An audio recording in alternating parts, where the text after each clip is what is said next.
Hey, what's up guys? Welcome to our second episode of Unfiltered Podcast. So, first of all, gusto ko muna magpasalamat syempre sa lahat ng nanood ng ating pilot episode kasama si Mr. Jello Morato, owner ng Sneaker Hub. So, maraming salamat. So anyways, nandito tayo sa ating second episode ng Unfiltered Podcast. So, ang taong makakasama natin ngayon dito sa tabi natin is medyo nasa ibang field naman. Hindi naman siya negosyante. So, feeling ko mag-uusapan namin ngayon is more on sa career. Feeling ko. Nandun yung linya niya eh. So, itong taon na to, malapit din sa akin to. Parang kuya ko na to. Mga 10 years siguro yung pagitan ng edad namin. 10 to 15 years, mga ganun. But may mga tumatawa sa likod. Tama naman! So, kuya ko na to. Pag may mga problema ako, pag kailangan ko ng tatay figure, nakakausap ko. Dahil ano talaga to eh, medyo, hindi naman siya matanda, pero medyo papunta na doon. Dahil yung tao na to, madalas for sure nakikita nyo to sa mga videos na pinopost ko, lalo na last year. Ito yung na ano na to. For sure napanood nyo na to. And itong tao na to, kasama ko rin kung ano yung mga bagay na ginagawa ko ngayon. Tapos, sobrang nagpapasalamat ako dahil binigyan niya tayo ng oras. Sobrang busy na itong tao na to. Actually, sobrang winelcome ko siya dito kasi first time niya guys makapunta dito sa ating studio na to. So, huwag na natin patagalin. Welcome natin. Walang iba kundi si Kuya Vinson Moreno. Grabe ka sa makatanda. What's up? Yun. So, ang kasama natin guys, walang iba kundi si Kuya Onox, yung tawagin niya. So, kamusta ka naman Kuya? Ayos naman. Ayos. Hindi ka naman kinakabahan? Hindi naman. Relax. Relax Relax lang lang. tayo. Magkwentuhan lang tayo. Tulad nung episode namin ni Jello, ang diferensya lang nito, kung kay Jello, nag-schedule kami na advance. Etong schedule namin ni Kuya Onox, na-delay. Sobrang Kasi delay. hindi mag-meet yung schedule natin. Sobrang busy kasi talaga nito. Daming ginagawa nito sa boy. Di ko alam kung paano pa napapagkasya nito lahat ng ginagawa niya araw-araw eh.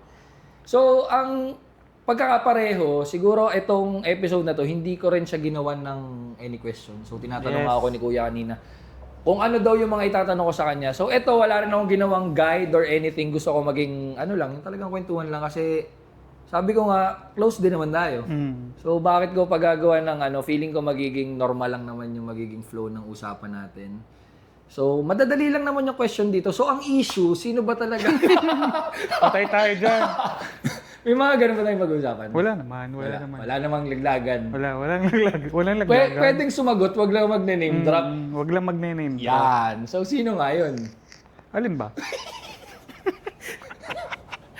Bago pa mapunta ko sa inyong usapan natin. So, ayun, kamusta Kuya? Kamusta ang buhay? Ayos lang. Anong pinag-aabalahan natin ngayon? Tattoo. Bahay. Tattoo bahay. Yun lang. Pag-asikaso sa mga bata. Yan na. Ibig sabihin, tatay na tatay. Ano? Yes. Tatay na tatay. So, tatay ng ilan? Ilang anak? Dalawa. Dalawa. Pares pala tayo. Dalawa rin. So, kumbaga yun yung sweet spot yung dalawang bata. Okay na yun. Okay Plano na ka pa ba dagdagan? Oo, meron pa. Meron mga ilan? Kahit isa na lang. Isa na lang. Isang dosena. Kasi, wala na magdadala ng pangalan ko. Siyempre, babae yung Okay. anak ko. Si Army, lalaki. Gusto ko merong magdadala ng Moreno. Yan na. Moreno. Tandaan niyo yan Moreno. Yan. So anyway, bago natin pag-usapan yung medyo malayong side na yun, pakilala muna sino ba si Kuya Onox, saan ba siya lumaki, kamusta, anong kabataan ba na experience ng isang Vinson Moreno? Malikot ako nung bata ako, sobrang likot. Lagi ako napapalo ng nanay ko. Dahil? Yun nga, sobrang likot ko. Kung saan ako maakyat, kung saan ako pumupunta.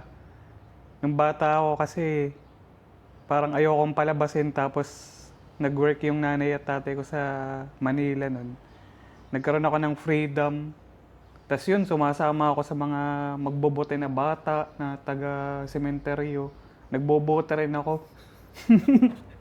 Tapos yun, lagi akong napapalo ng lola ko kasi umuwi ako puro sipon, puro sugat, para akong batang kalyang itsura nun. Ganun dati. So si Kuya Onox ba saan lumaki? Sa Manila? Sa probinsya? Sa Pagbilao. Sa Pagbilao. Laking Pagbilao talaga ako. Doon ako tubo. So, Tubong Pagbilao. ilan kayo magkakapatid? Dalawa. Panganay ka? Ako yung bunso. Bunso ka. So, parang si Jello din, guys. Bunso Mama's din si boy. Jello Mama's boy. So, tinanong ko to kay Jello, tatanungin ko rin sa'yo. Pag babunso talagang spoiled. Oo, sir. Sobra. Si Jello ayaw umamin eh, no? Sobrang spoiled. Paano mo naman nasabi? Anong difference yung trato sa'yo tsaka sa trato sa mas panganay sa'yo? Parang, halimbawa, pag pumupunta kami ng kung saang lugar, sa mall, halimbawa, ganyan. Mas ako yung lamang na binibili ng nanay at tatay ko kaysa sa akin. Tapos pag may nagagawa akong kasalanan, tapos yung ate ko nag-aaway, minsan ako pa rin yung pinapagalitan pa rin ako ng magulang ko. Pero pagkatapos nun, sasabihin lang sa akin, kamay okay lang yan, ganyan, ganyan. Mas kinakampihan nila So, ako. mas pumapabor. Oo, mas pumapabor. Feeling ko yun yung ano eh, yun naman talaga yung, kumbaga, trato mostly sa mga bunso. Kasi sa bunso. kumbaga ang hirap pagalitan eh. Kahit ako sa dalawang anak ko, mas pinapagalitan ko yung panganay. Kasi siguro hindi naman dahil may mas paborito ko or what, siguro nandun yung mas gusto mong matuto yung panganay na i-guide yung mas bata sa kanya. Siguro yun yung ang galing na nalulusot ng mga magulang yung mga ganun ano. So Cute pati ako nun. ganun ka nung bata. So pagdating ng high school, naman ang pa buhay rin. mo, ganun pa rin. Ganun pa rin. Cute pati ako nun. Ah, cute. Wala namang kumokontrap. Wala rin nagtatanong. Ngayon, Anyway, so nung high school, anong hilig mo nung high school? basketball. Basketball. So Basketball talaga. hindi na kita naabutan, kaya siguro hindi kita nakilala kasi medyo malayo talaga yung gap natin. Ang yabang mo naman yata. So basketball, bukod sa basketball, Basketball tapos wala na, parang dun lang umiikot yung tambay, tambay. Oh, yan, tambay. Ganyan. alak, Hindi ako nagiinom. yan, hindi nagiinom. Bihira yun lalo na nung panahon natin kasi compared sa panahon ngayon, ang dami kasing pwedeng gawin ngayon compared dati. Dati pagka wala naman tayong cellphone ng mga bata tayo, di ba? Nung high school tayo, pwedeng meron pero yung cellphone natin hindi pa sobrang gaganda. So yung mga Facebook, yung mga social media nun hindi pa ganun tulad ngayon. Hindi So, ko na nga naabutan yung Facebook eh.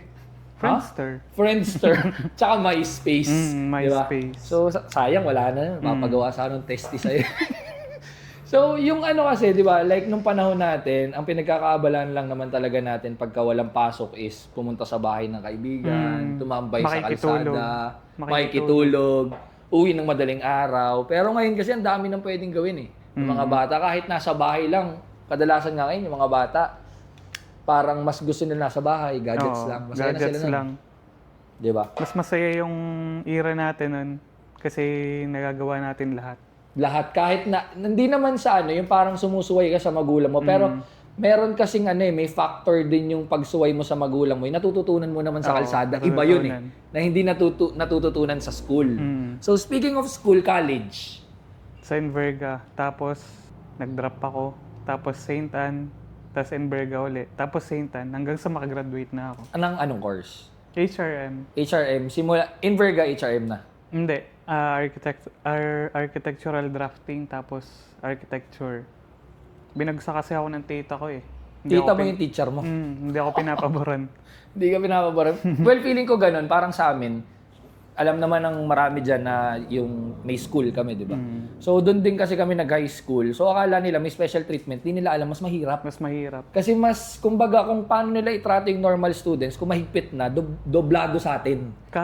Kahit sobrang spoiled ako sa tita ko nun, akala ko mas papaboran niya ako pagdating sa school. Hindi eh. Pag na-late nga ako, uupo ako, dala ko yung bag ko, mag-good morning ako sa tita ko. Sasabihin ko, good morning Miss Moreno. Uupo na ako. Tapos papatayuin ako ng tita ko.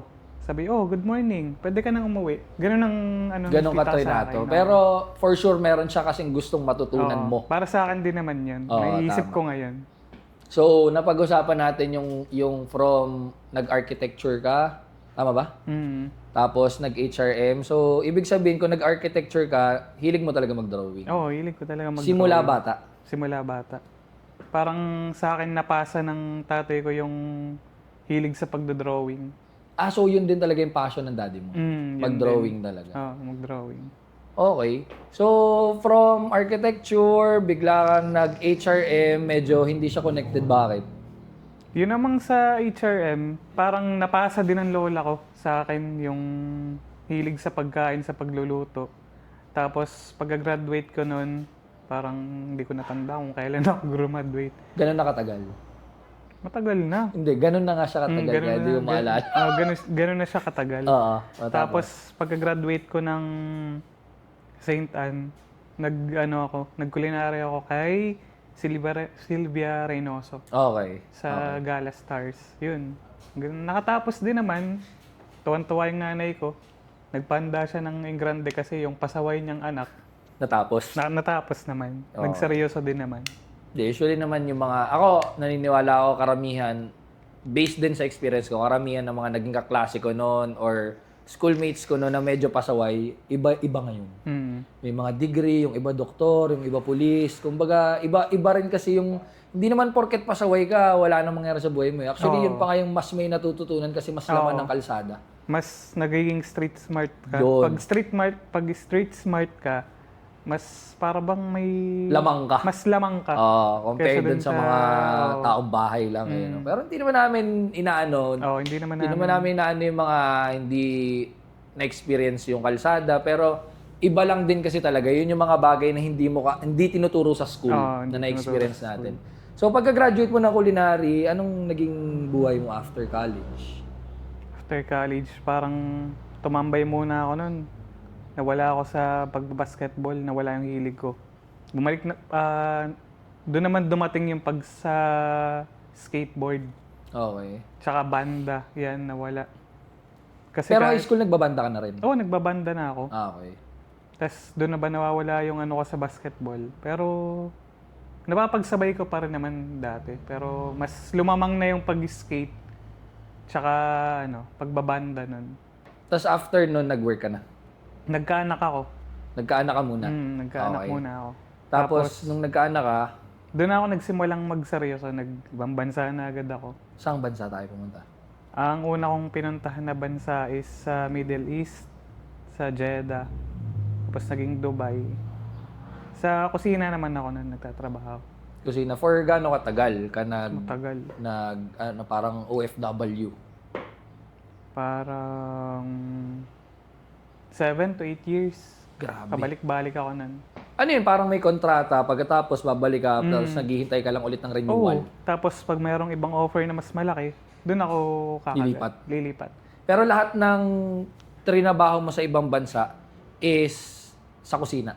Sa kusina. Tapos meron akong extra na trabaho doon. Kasi yung tatay ko engineer. Kinukuha niya ako ng sekretary niya. Doon ako nakaranas ng... Akala ko mahirap yung trabaho sa ibang bansa, parang hindi pala. Siyempre, ang mahirap yung yung namimiss mo yung pamilya mo, pero yung trabaho, hindi. Sobrang gaan, hindi kagaya dito sa Pinas na sobrang hirap. Sulit na sulit, Sulit kumbaga. na sulit. Tapos, sekretary pa ako ng tatay ko, yung extra job ko. Sinesweldahan ako. Pag nagbabakasyon ako, paid pa rin. Ayun, ganun. So yun, speaking of ibang bansa, kamusta naman yung buhay ng OFW, hindi sa trabaho, yung sa labas? Kasi for sure, sa Middle East, di ba, malaki community ng doon, ng Filipino community doon. Kamusta yung mga day off nyo, mga ganyan? Malungkot na masaya eh.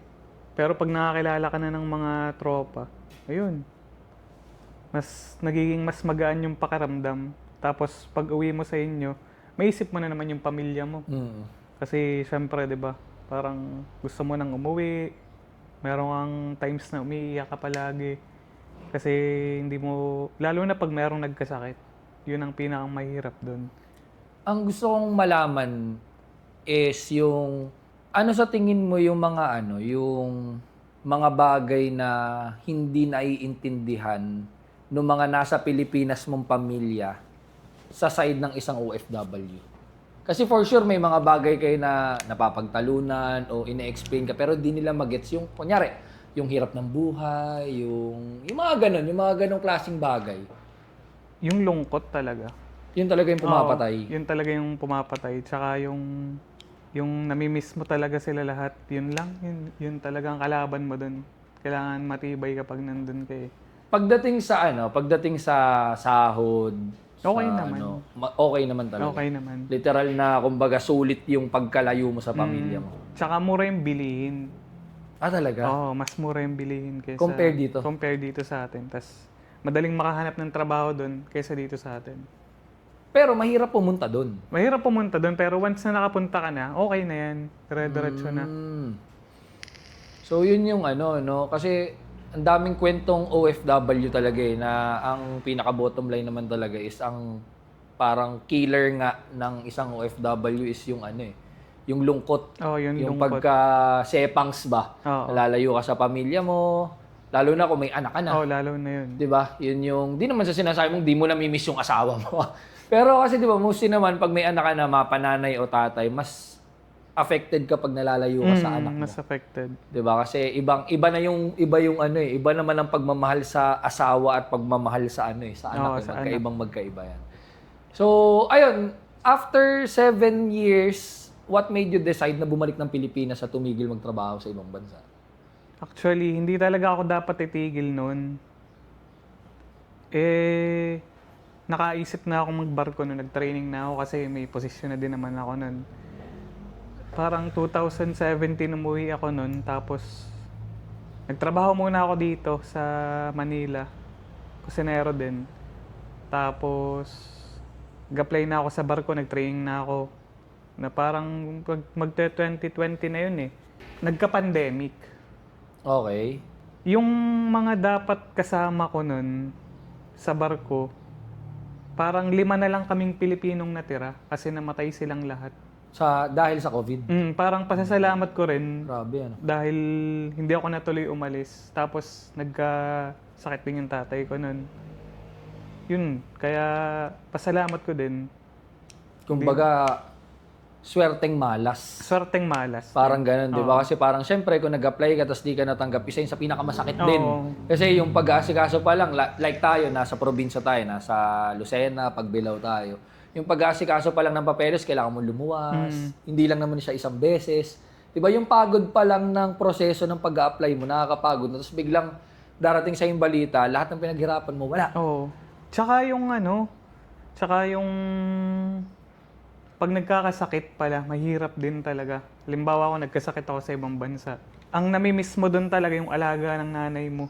Wala ka kasing mag-aalaga sa'yo. Kundi sarili mo. Kundi sarili lang. Pero nandun yung daddy mo. Nandun yung daddy ko, Kaso pero busy. busy sa trabaho. Pero malaking tulong din siguro na nandun yung daddy mo. Kasi 'di ba, like kunwari, karamihan naman ng OFW nagsisimula yan mag-isa. Oo, mag-isa. Walang kilala. Swerte na nga kung may kaibigan ka, nakasama mo rin sa trabaho, di ba? Kasi gano'n naman talaga kahirap yung ano. Pero ang question ito, sa tingin mo, bakit ang daming taong gusto magtrabaho sa abroad pero meron din naman dito? Siguro dahil yung pananaw nila na pag nakapag-abroad ka, marami ka ng pera. Yayaman ka na. Yayaman ka na, pero hindi. Paano mo nasabing hindi? Yun, medyo ano ko doon, medyo curious ako doon. Kasi, like ako, naisip ko rin before, hindi talaga ako fan na mag-ibang bansa. Gusto ko mag-ibang bansa ako for ano lang, travel, ganun lang. Hindi ko kayang tumagal doon. Pero dumating na rin ako sa point na, yun nga, nung panahon ng pandemic, sabi ko, parang ang sarap kasi yung ibang bansa, bukas na, tayo, sarado pa rin. Sila parang medyo normal na.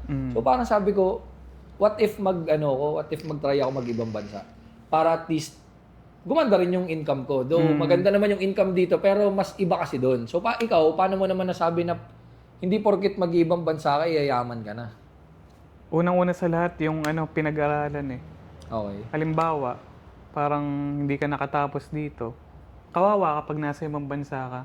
Kaya totoo yung sinasabi ng magulang natin na magtapos ka para sa'yo yan. Yun yung hindi ko nalilimutan sinabi sa akin ng magulang ko. Kasi pag nandun ka tapos wala kang pinag-aralan, parang sobrang hirap, mababa yung sweldo nung ganun. Yung mga hindi nakapagtapos, parang sila yung mababa yung tingin ng ibang lahi sa Pilipino. Dahil yun nga, hindi sila nakapagtapos, wala kang hawak na papel. Okay. Yun ang Kasi mahirap parang dun, iba din naman yung standards doon. Yung school iba doon. Like parang kay Sai, doon sa asawa ko, di ba? Dentist siya dito, pero pag pumunta siya sa ibang bansa, hindi siya dentista. Kaya Oo, parang ganun. Parang ganun yung eh, no? doktor dito, nurse lang doon. Yun, Minsan yung ganun. exactly. Pag malas ka ng napasukang trabaho. Pero yun din yung opportunity para makakuha ka ng ibang mas mataas na trabaho pag nagka-experience ka doon. Pero, Sunod-sunod na yun eh. pero meron din namang nag-OFW na sineswerte, yung mayaman din talaga. Kasi madiskarte eh. Halimbawa, ang trabaho ko is construction doon. Hahanap ako ng ibang trabaho. So parang dual job. Hindi ka mag-stick sa isa. Kasi uso naman siya sa ibang bansa. Sa ganun. Pilipinas lang naman Oo. hindi. Kasi nung nagkaanak ako noon, parang dalawa nga yung trabaho ko, kusinero, tapos sa tatay ko. Tapos pag wala akong ginagawa, imbis na mag-skate ako kasama ng mga nakilala kong kaibigan So doon. nagsiskate ka rin doon? Okay. Imbis na Mag-skate mag-skate ako, ang racket ko, nagluluto naman ako ng pagkain. Pag Tas wala akong binebenta ginagawa, binebenta ko din doon. Kasi okay. mga Pilipino rin nakasama. Doon papasok yung pagiging street smart. Oo, yun. Yun yung yun yung example kasi yun na yung sinasabi natin na hindi siya natuturo sa school eh. Oo, hindi siya natuturo sa Naiisip mo school. siya dahil yan yung mga na-experience mo sa labas, sa kalsada, di ba? So hindi rin naman masama na kasi ako nga minsan yung mga bata parang naisip ko paano ko sila tuturuan maging street smart hindi naman sila lumaki kasi nung edad nila nasa nasa labas na ako noon. Ako naniniwala ako na sobrang laking advantage talaga ng pagiging street smart. Oo, Street naman. smart, di ba?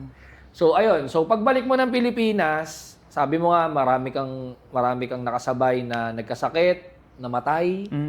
Tapos ilan na lang kayo na hindi natanggap ng time na yon na ito naman kayo ngayon, buhay naman, 'di ba? So sabi ko nga malas na swerte. So pagdating mo ng Pilipinas, ano naman ang ginawa mo? Kasi syempre, yung kinikita mo doon medyo iba na compared sa pag bumalik ka dito, para kang nag-back to zero. Doon ako nakaisip na magtato noong 2020. Okay. So doon na natin pag-uusapan yung tattoo career mo naman. So pero nung bago ka bumalik ng Pilipinas, kumbaga malakas din naman ang loob mo kasi may naipon ka, may napundar ka, hindi naman ubos. Hindi naman ubos. Yun ang maganda kasi malaking factor din yung marunong ka mag-handle ng pera. Kasi kahit gaano kalaki yung kinikita mo, kahit kumikita ka for example ng 100,000 per month, kung gastador ka naman, nonsense yun. Walang pinagkaiba yun sa naka-minimum wage. Parang ganun, di ba? So, sige, let's talk about usapang career mo sa tattoo. Anong year ka nag-start mag-tattoo? 2019, nag-aaral na ako nun. Pero hindi pa ako nag-apply sa tao. Inaaral ko lang dahil yung kaibigan ko si Boji, shout out, nasa ibang bansa, nasa Middle East din siya. Kino-convince ako na magtattoo ka na kaya. Okay, mas marunong ka pa nga sa akin mag-drawing ganyan. Since nag-architecture ka. Kasama ko din sa Senverga dati. Magkaklase rin kayo? Hindi, mas ahead ako syempre. So, okay. So, mas matanda ka. Mas matanda ako. ako. Tapos yun, nagbasa-basa ako sa libro, chinachat ko din siya kung paano yung unang step na gagawin.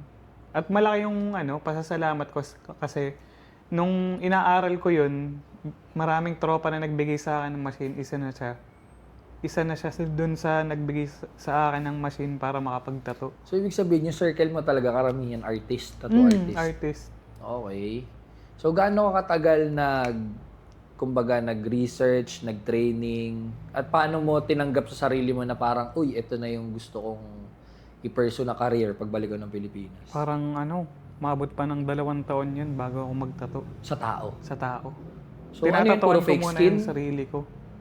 Sarili mo? Oo, sarili ko. Parang nag-fake skin lang ako matapos ko matutong magtato sa sarili ko. Parang... baliktad? Baliktad. Okay. Hindi kagaya ng mga ginagawa ngayon ng mga talagang tattoo artist na pro talaga sa ibang lugar na pag-aaralin ka muna talaga sa fake skin. Parang si Aleg. Ginagawa mo kay Aleg. Parang ginagawa na po kay Aleg nun. Okay. So, kung ilang years? 2 years? 2 years ka bago nagtattoo sa ibang tao. Ito question. Naalala mo ba kung sino yung pinakauna mong naging kliyente? Oo. Na may bayad hindi yung... Siyempre, karamihan naman, tanggapin natin, lalo na kung nagsa-start ka as artist. Maghahanap ka talaga ng mga taong, sige, tatatuan kita libre. para lang ma-practice ko sa Oo. yung ibang tao naman, di ba? Mm. So, ang question ko, naalala mo ba kung sino yung tao na yun na talagang naging kliyente mo na nagbayad sa'yo? Naalala ko. Sabihin ko ba yung pangalan? O- Ikaw? Si Waki, taga Pagbilao din siya na Okay. nakikita yung mga tattoo ko sa binti na, sinong gumagawa niyang tattoo mo? Na-curious siya. Na-curious siya. Kasi marami din na din siyang tattoo eh. Sabi ko, ako lang yung nagtatattoo sa sarili ko. Tapos parang naghanap na nga ako ng kliyente na pwede kong tatuan. Pero sa mura lang price. Hindi siya agad-agad na mataas talaga yung... Oo, gano'n naman talaga eh. Kumbaga, papagandahin mo muna yung portfolio mo bago ka Oo. talaga makasingil ng maganda. So, naalala mo kung ano yung design na tinatoo mo sa kanya? Paniki. May picture ka ba nun? Meron. Yan. Ipipakita mo nga dito. Yan. Kasi, para din makita nila, di ba, kung saan ka nag-start at kung ano na yung, kung paano ka na gumawa ngayon. Kasi ako, personally, for sure, alam naman ng karamihan dyan na dito ka nagtatattoo sa shop. And, ako, sa dami na rin naman ang nakita kong artist, ako may mga tattoo din naman ako. Kumbaga, masasabi ko na may tattoo artist kasi na masasabi mong, pwede na. Pero may tattoo artist na panatag ka na, dito ako. Dito ako. 'Di ba? Merong ganon. So, ikaw nandun ka na sa nandun ka na sa ganong stage kasi like for example, ikaw alam mo na kung anong forte mo, anong design talaga yung gusto mo or saan ka magaling. Marami kasing lalo na sa mga nagsa-start, pag tinanong mo, hindi pa nila alam kung ano bang forte nila kasi yun naman is nagte-take talaga ng time to figure it out. Hindi naman porket hilig mo tong design na to, dito ka na kaagad. Minsan malalaman mo na parang hilig ko to pero mas magaling akong pag ganito yung ginagawa ganito yung ko. ginagawa ko. 'Di ba? So yung tattoo mo na paniki, paniki na yon, naalala mo pa kung magkano mo siya siningil? Oo, 500 pesos pa nun. 500 pesos, anong year to? 2022. 2022, 500 pesos. Ganong kahirap din talagang Hindi, 2021 pala. 2021. Oo, Isipin yan mo pala. ang value ng 500 pesos ng 2021, pandemic yun. Pandemic. Tama. Parang hindi mo na mararamdaman yung 500 pesos yun, di ba? Pero for the love, at syempre, since bago ka pa lang, kailangan mo talagang dumaan sa ganung proseso. Pero tuwan-tuwa ako nun. Kasi, syempre, 500 pesos sa una kong gawa. Tapos, na-execute ko pa ng maayos. Sinend ko pa rin din sa mga kaibigan ko na matagal na nagtatato na, ito yung una kong ginawa. Parang, tuwan-tuwa sila na, sige, taasan mo na yung presyo mo, pwede na yan. Pero nasisip ko, hindi pa rin naman. Kailangan ko pa rin aralin. experience. Sobra. Yung, nung na-receive mo yung 500 pesos, sabi mo sobrang saya mo. Siguro, ang reason behind that is hindi yung value ng money, yung value ng work, ng pagod, tsaka passion dun sa ginagawa mo. Kasi, tanggapin natin, meron pa rin naman, pag ikaw, minsan, di ba, pagka, kunyari, may time na gustong-gusto mo magtato. Sabi mo lang, sige, tatuan nga kita, gusto ko lang. Gusto ko lang. Kasi gusto mo lang ma-express yung mo, di ba, yung nararamdaman. Saka gusto mong magdire-diretso, mas gusto mong tumaas yung knowledge mo Yung sa skills. pagtatato, yung skills, yung ganun. Hindi ko, tulad niyan, hindi ko pa ito natatry yung gantong style. Gusto ko rin itry yung gantong style. Yun, ganun. Ang question, pagdating mo sa pagtatato, meron ka bang mentor dyan na matatawag or inspiration?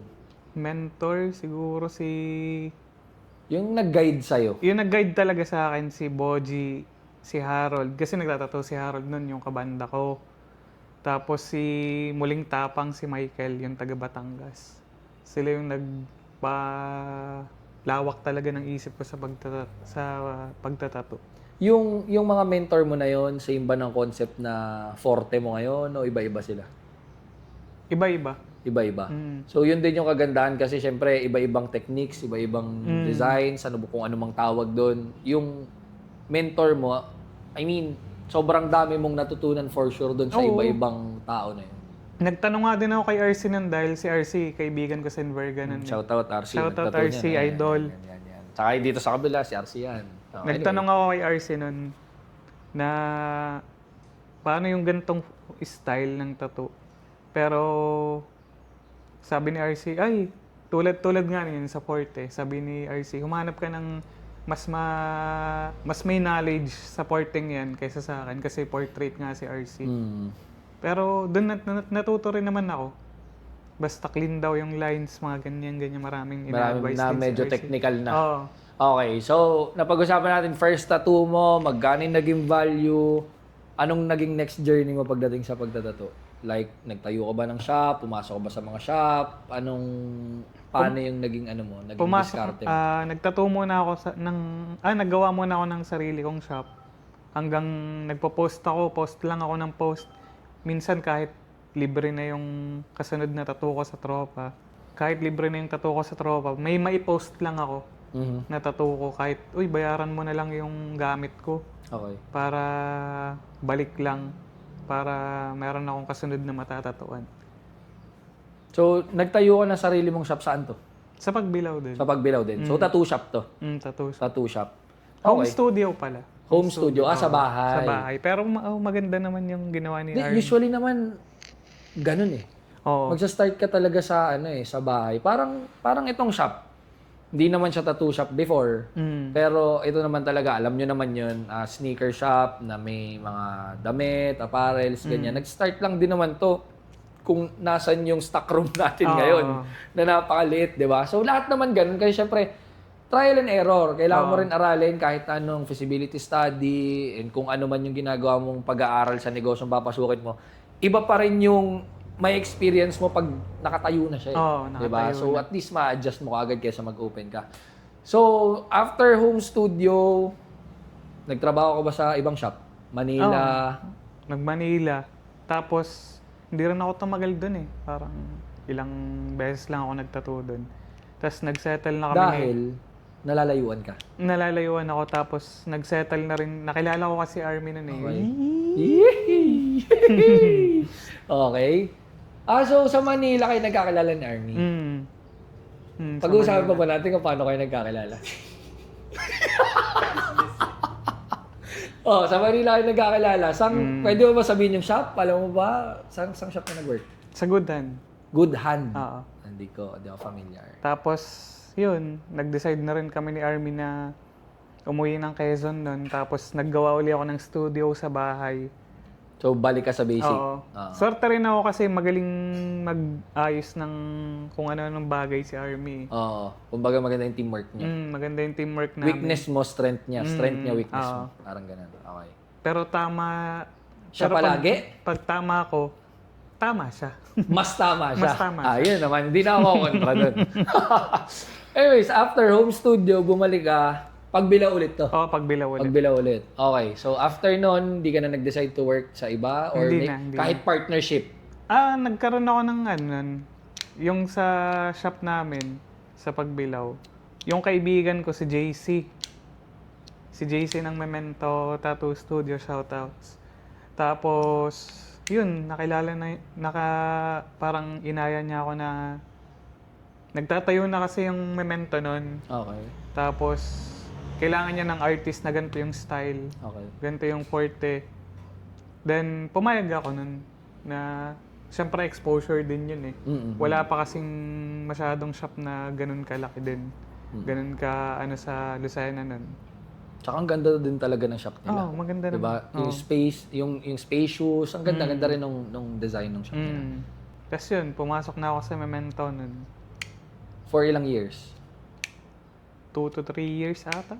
2 to 3 years. Pero ano yun, as freelance? Freelance. Hindi naman yung like, nakastock ka doon, gano'n. Usually naman mas okay din yun eh, yung freelance. At least hindi mo nalilimit yung artist mo na kumita din na sa ibang paraan naman, 'di ba? Kasi syempre ako kasi naniniwala ako yung relationship between the owner and the artist na palaking bagay noon.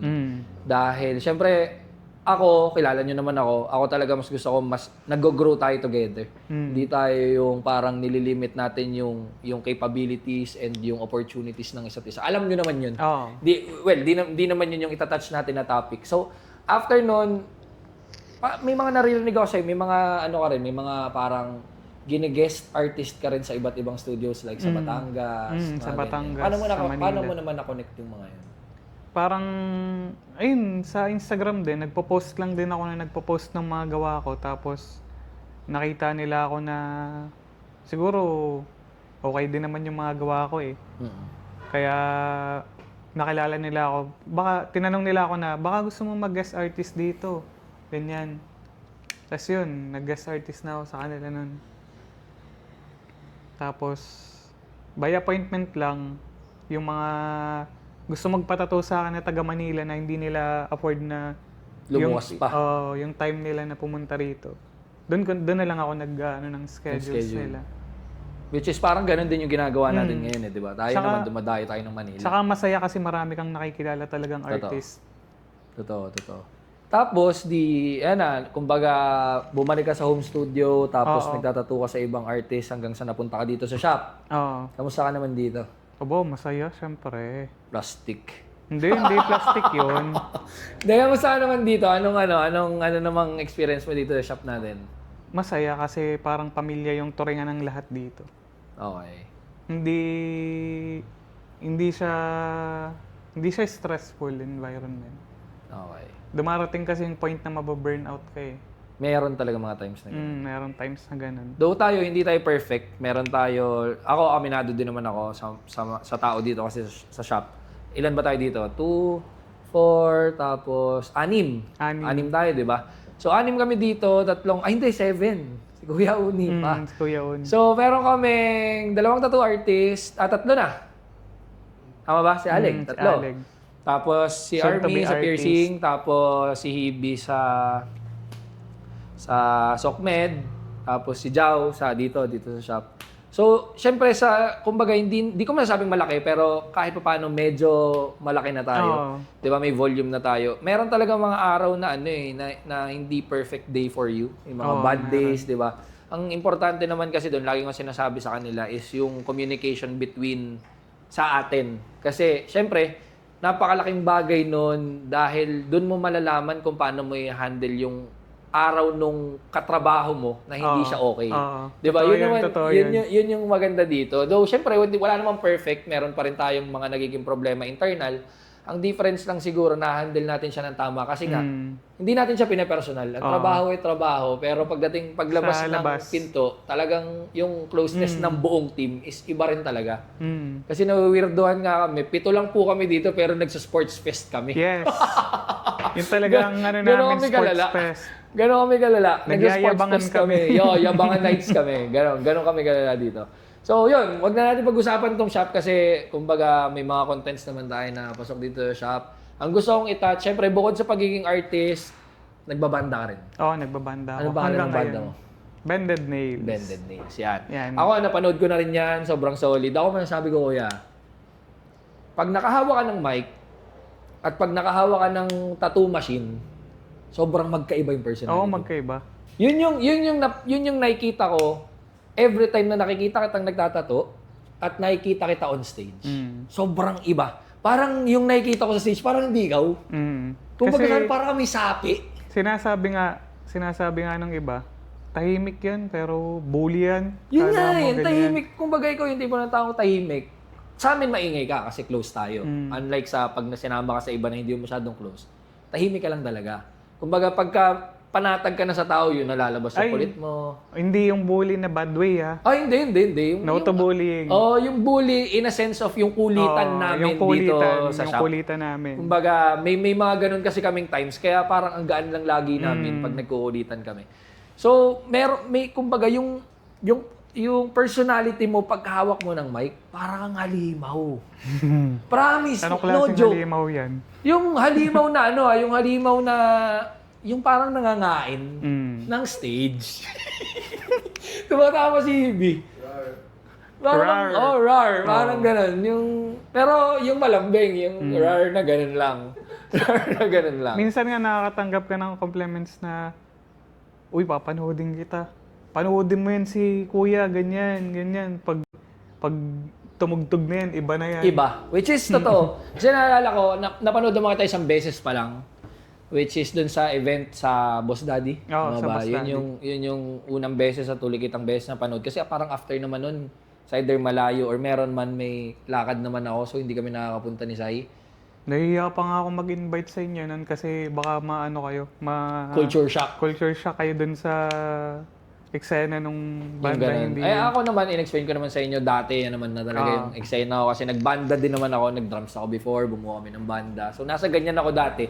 Yung asawa ko, Oo. yun ang medyo, wala sa ganyan. Kasi si kahit Ma'am Sai. gimmick, kahit sa yung mga ganyan na gig, hindi talaga siya umate. Ano kaya reaction ni Ma'am Sai nun? Tumugtog ka. Wala, na-amaze lang siya. Nung pag-uwi nga namin, sabi niya sa akin, iba si Kuya Onox no, pag may hawak na mic. Which is, apakagandang review nun para sa taong hindi naman talaga pasok sa ganong eksena. Kaya patay na patay sa akin si Armin, ha? Okay. Parang kinakabahan ako pagka napapag-usapan si Army kasi parang may mag-aaway ba pag-uwi. Hindi, takot sa akin yun. Okay, takot sa'yo. Okay, yun ang maganda.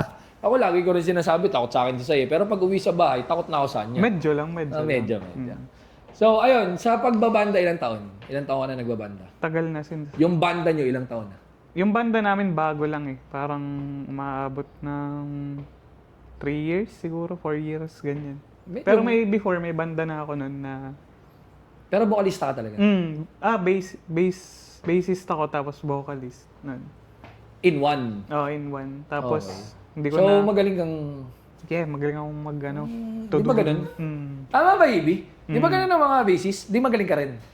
Nakapig ako, di ako magaling mag Nakapick ka. Magaling. Safe. Tapos, Anyways, umaabot na rin sa point na nagbuo uli kami ng banda. Ako sana uli yung bass vocals. Parang hindi ko na kaya. mas nag-enjoy ka na. Para full focus Parang talaga sa mas performance. nung tumanda na yung parang... Ikaw nag-open up nung tanda. Yes. Oh, Parang hindi ko na kayang kumanta nun habang nagpe-bass. di mo na kayang gumanon. Hindi ko na Tumatanda, kayang gumanon. Di mo na kayang gumanon, kaya kakanta ka na lang. Ganito na Ang lang. pangit naman nun. Tapos, 3 years na yung banda nyo ngayon. 3 years Bended na. Nails, Magre-record na kami sa wakas. Magre-record na. Pero 3 years is hindi na rin biro yun para sa isang banda. Though marami rin naman kasi talagang banda na dekada na yung tinataga. dekada. Ganyan. Pagdating sa pagbabanda, sino yung inspirasyon mo? Gary V, ganyan. Michael Lars Marcy to rock. Rivera, mga ganyan ba? Michael Bublé. Marami. Sinong pinaka-idol mo na lang? Yan. Or Si nilulook up ng banda nyo as a team? Yung parang, syempre, di ba, may parang peg kayo na... Magkakaiba kasi kami ako talaga si Jacob Bannon. hindi ko Ng siya kilala. Converge. Okay. Yan. Yun talaga yung nilulook up ko. So, yung ibang kabanda mo, iba rin. Iba rin. Tapos iba rin pinagsama-sama nyo yung lahat ng gusto nyo dun sa Oo. mga idol nyo as a banda. So, sa pagbabanda, ano yan? Passion o income? Passion. Passion. Mostly. Pero kung may kita naman. Minsan meron. Minsan wala. Kumbaga parang yan yung... Depende kasi kung anong genre mo, nasang eksena ka, di ba? Kung nasang scene ka. Sa Pero namang mainstream ka ba? nagbabanda na mga Or mainstream, underground? syempre, naman talaga yan. Kung ba, ginagawa nila yan for a living. Oo. Tapos meron namang mga eksena na for the love dun sa eksena na ginagalawan mo. Which is, syempre, yun nga, possible din kasi na isa yan sa way kung paano mo dinedestress yung sarili mo, yung dito ka nare-relax eh. Kasi sabi ko nga sa'yo, ibang-iba kapag nakahawak ng mic. Feeling ko, pag ginawakan mo yung mic, dun mo binubuhos lahat ng stress mo sa everyday na saka buhay. yung emosyon mo, buhos mo dun lahat. Parang ganun yung pakiramdam mo. Pag Yun nga. tumutugtog. Yun yung actually, kung yun yung nararamdaman namin ako as nanunood, tapos yun naman talaga yung way ng pag-distress o yung emosyon na nilalabas mo, ibig sabihin, effective. Effective. Kasi ang dami rin namang nagpa-perform pero hindi mo nararamdaman na effective. Parang dumating na rin kasi sa point na parang ayoko na magbanda nun eh. Pero hinahanap-hanap ko. Tapos mali pala. Parang mas okay pala na tumugtog ulit. Kasi namimiss ko talaga yung ganun. Nababurnout ka rin kasi. Mahal mo, ibig sabihin, Oo. mahal mo talaga yung ginagawa mo. Love So, sobrang daming eksena na ginagalawan mo. Nagbabanda ka, nagtatattoo ka, na-try mo maging OFW, nagnegosyo ka rin, Oo. Ng clothing line, ganyan. mga ganyan. So, sa sobrang dami, pero ang pinursu mo talaga is yung pagtatattoo. Oo, yun talaga. Sa mga nanonood dyan, kasi syempre, alam naman natin ang tattoo is hindi naman siya usually pinapagawa at open ang tao sa lahat. Oo. 'Di ba? Pero ikaw, anong take mo doon pagdating sa tattoo scene sa Pilipinas compared sa ibang bansa? Magkaiba eh. parang sa ibang bansa, parang walang halong saya. Parang puro professionalism lang yung parang motto nila sa tattoo. Sa totoo. Hindi kagaya dito sa Pilipinas na ma-enjoy mo yung craft mo, tapos ma-enjoy mo rin yung mga nakakasalamuha mong tao.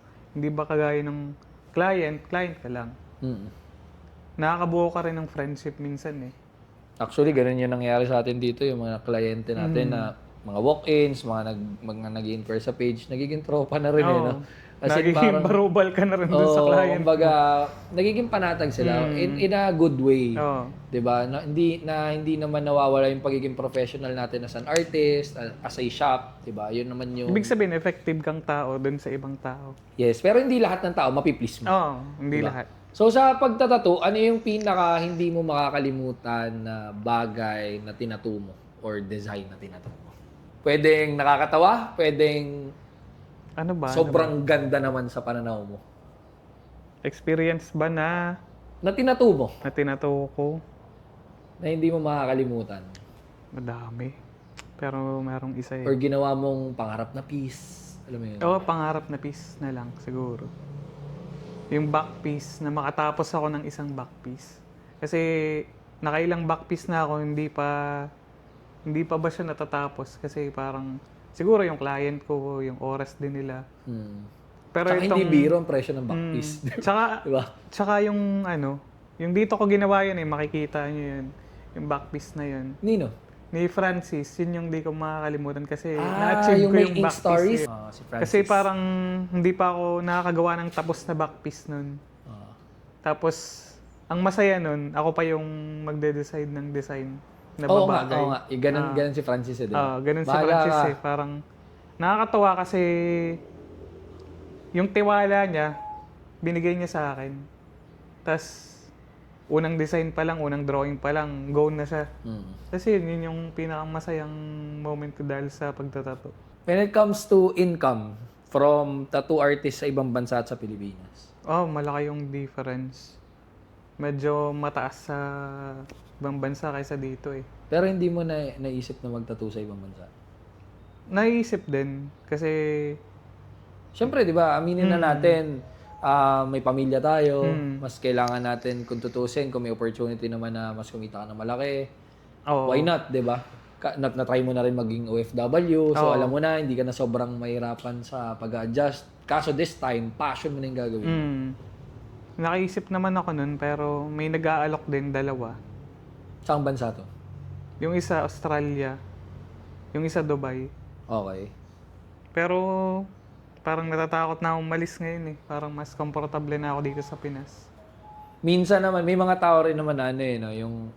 Yung hindi nga sobrang laki yung kinikita ko dito, pero healthy naman yung emotionally okay ako, physically okay ako. So, hindi naman lahat din pera. Kasi kahit naman minsan may pera ka, kung hindi ka naman okay, baliwala din. Karamihan ng artist ang sakit na burnout. Ito sa totoo lang. Eh kasi, ang mahirap kasi, parang pinipiga lagi ng artist ng sarili na to produce something. Oo, yun. Diba? Yun naman yung... Nauubos ka din. Talaga. Naubos ka rin. Kasi parang ako, na-experience ko yan, hindi naman ako magaling mag-drawing. Ako, masasabi ko yung sarili ko more on, nasa ganitong side. Yung sa social media, ganyan. Nasa ganitong side ako. Ako lang, parang yung tandem nga namin ni Hibi. Si Hibi yung taga... Pisil. Siya, hindi taga-pisil. Si Hibi yung gagawa ng mga ideas na naiisip ko. 'Di ba? So siya yung kumbaga akin more on yung utak ko yung malikot. Kasi yung implementation, doon ako medyo nahihirapan dahil ang hirap din naman talaga kung sarili mo lang, ikaw na nag-iisip, ikaw pa yung gagawa. Which is napakahirap. Eh what more kung sa artist na mag-isa ka? Oo. Kami nga ni Hibi na burnout kami. Oo. Pansin ko naman yun. Ha? Pansin ko naman yun. Hindi na. Ba't pala natin ginagawa ito? Nakaka-burnout siya. Pero hindi, tulad ng podcast na to, alam naman natin, hindi naman tayo yung page na sobrang laki. Alam mo yun? Pero nag-enjoy tayo dun sa ginagawa natin. Oo. Kasi feeling ko may mga natututunan din kami. At meron kaming plano talaga behind this, etong ginagawa namin na mas malaki. Oo. And malalaman nila yun soon. So medyo pine-prepare lang namin kung ready na ba talaga kami for that line of business. So anyway, sige, tapos na natin pag-usapan. Medyo mahaba na. Siguro ang question ko na lang dalawa. Sa lahat ng ginagawa mo, sa pagtatattoo, pagiging nag-OFW ka, sa pag-aaral and all, ano yung pinaka highest moment mo sa buhay mo na na-experience mo from bata ka up until ngayon? Nagkaanak ako, sir, siyempre. Yun yung pinaka-masaya na experience. Dahil, Ang saya palang magkaanak. which is yun Doon yung, mo malalaman yung personality, yung sarili mo eh. Kasi mag-feedback lahat nung memories mo na nung bata ka pa. Parang ang dami mong maling ginawa. Parang na-apply ko din sa anak ko na ganito pala, parang ang saya pala. para sa wake-up call. Nahihirapan pala yung magulang ko dati. Kaya pinapayo ko dun sa anak ko, magtapos ka talaga. Yun lang talaga. no? Yun naman lagi yung payo ng magulang. Tapos parang tayo, ang kulit na ito. Yung bata tayo, ang kulit na galit ito. ako. Una. Parang ikaw pa yung galit na, oo, alam ko yan. Ganyan. Pag nagkaanak ka kasi, feeling ko yun yung, yung wake up call sa atin. Bilang tao na parang, iba na to. Oo, iba na. Kasi nagkaroon ka ng parang bagong rason para mabuhay. Oo. Yun din naman yung feeling. So, naiintindihan ko dahil meron na rin naman akong anak. So, mga wala pang anak dyan, alam namin hindi nyo maiintindihan. Pero Yes. someday, darating yung time na pag Darating pinanood yan. mo to at nagkaanak ka na, doon naman sabing, may point din naman pala yung dalawang nag-uusap doon. So, kung yun yung highest mo, ano yung lowest moment mo in life? Siguro nung nawala yung tatay ko. Kasi ang dami ko pang gustong ipakita sa kanya na na hindi na niya makikita. Pero alam ko ginagabayan na ako ng tatay ko. For sure. For sure yun. Yun Yun ang pinaka lowest. Kasi yun na nga, siya rin yung kasama mo from Oo, the start kasama ko. no? Tsaka, yun nga, sobrang walang hindi sa tatay ko eh. Kaya lahat ng tatay parang naiintindihan ko na kailangan mong ibigay yung best mo para sa anak mo. Lalo na lalaki. Iba yung guidance ng pa rin, iba yung may father figure. Kasi may mga times na pag may problema ka, hindi mo naman lahat mailalapit sa nanay mo. Iba pa rin yung closeness ng alam mo yun, yung pag may problema ka. Parang kami ni Papa. Pag may problema kami ni Mama or even ibang problema ko, may mga problema ako na sa kanya ko lang kayang i-open up. Oo. May mga ganun talaga.